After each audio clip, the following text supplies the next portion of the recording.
wadanka Mareykanka iyo Mexico ayaa heshiiyey arbacadii u dambeeyay maxayse ka heshiiyeen ayaan muuqaalkaas ayaa eegi doonaa iyo qodobo kale muhiim ah bismillaahir rahmaanir rahiim assalaamu calaykum waraxmatullaahi wabarakaatu asxaabtaan jeclahay meel badbaado ka joogtiin soo dhawaada Maxmed Daacad official insha Allah waxa diiradda saari doonaa wadanka Mareykanka iyo wadanka Mexico oo dariska ah oo wada heshiiyey oo arbacadii u dambeysay heshiiyey maxay ka heshiiyeen heshiiskaasoo dad badan oo dadka tahriibiyaalka ah ee arintan warnaxtin ah u tahay maadaama laga ciribtiri doono dadka ay kasoo gala xuduudka Mexico oo u soo gudbay Mareykanka labadan wadan ayaa isku xuduud ah maadaama daris ay yihiin xuduudkan isla wadaagaan ayaa waxay ku heshiiyeen labada dhinac arbacadii u dambeysay in dadka oo tahriibiyaalka ah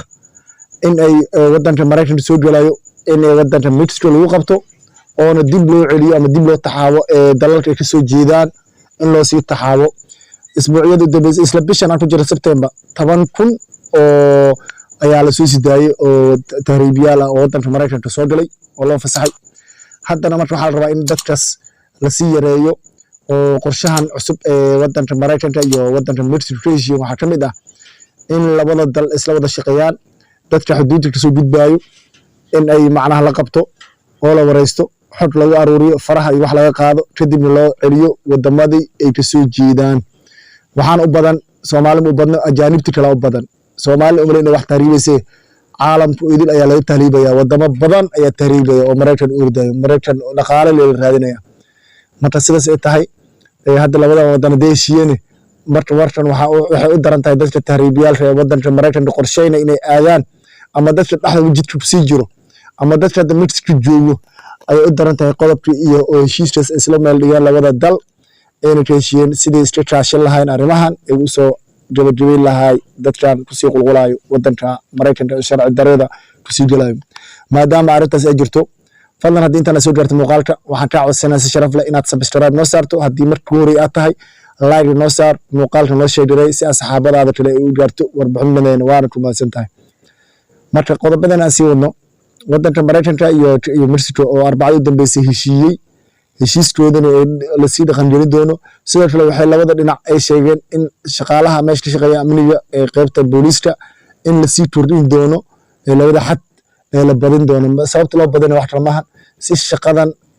loo sii xoojiyo oo xuduudaha labada dhinac dhab la siiyo gaar ahaan Mexico dhinaceeda waaye shaqaalahooda waa la badiyay si dadkan loo xakameeyo dadkan loo celiyo wadamadooda loo celiyo oo buuq iyo sharci darro ku imaatay wadanka Mareykanka sida uu socotay muuqaalka horeeyay oo isbuuc u dambeysay ah ay ahayd in wadanka Mareykanka ay dad badan oo tahriibiyaal isku soo qulqulaan dadka sharci darrada ku haystay oo sharci darro galay oo loo yeeray maxkamad balse hadda arrimahaas iyo buuqaas ay rabaan wadanka Mareykanka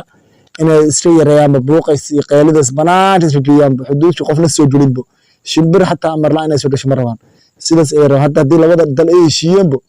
bas wax yaala ma lahan marka insha Allah midaas ay in sheeg akhbaartaas insha Allah muuqaaladan soo bayn doona qaybta commentiga noo soo dhisa wixii ra'yiina sidoo kale barnaamijyada aan badin doona Ilaahay noo idmo hadii intan soo gaarto kuma haastay muuqaalka xurmadiisa si like ta saar hadii subscribe horana saar noo saar noona sheegaray waana ku maasantiin waa walaalkiina Maxmed Daacad